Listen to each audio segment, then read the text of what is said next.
Ito na yung giniba namin dating lumang bahay dito sa Chuchumi.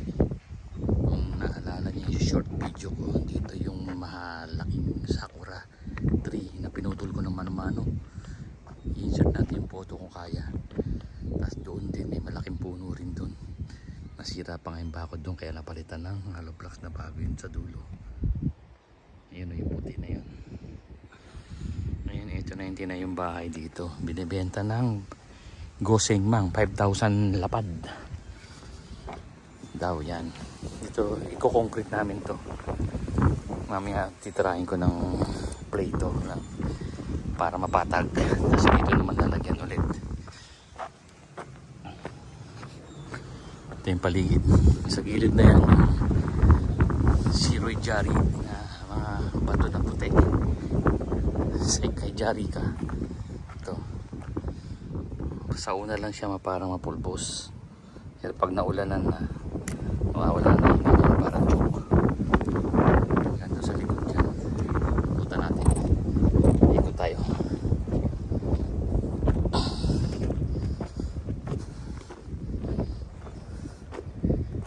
Ito lang ako nang hinayang sa wood deck nila yan.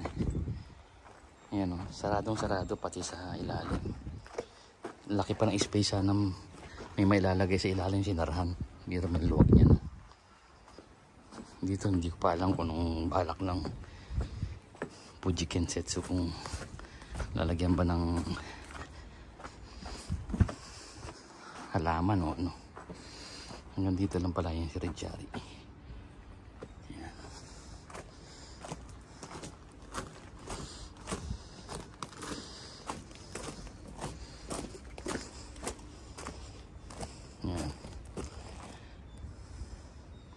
Kami rin gumawa nito, ito pinakapader niya para hindi maano yung lupa, yuheki. Yan.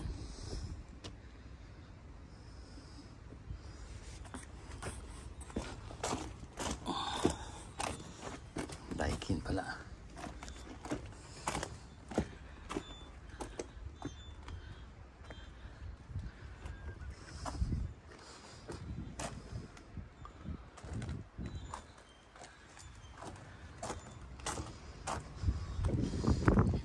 Pinaano sa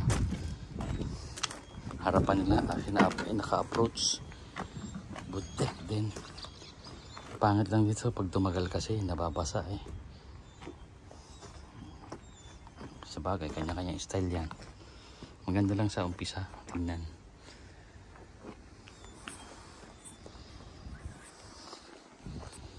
Yan. Parking malaki, maluwag.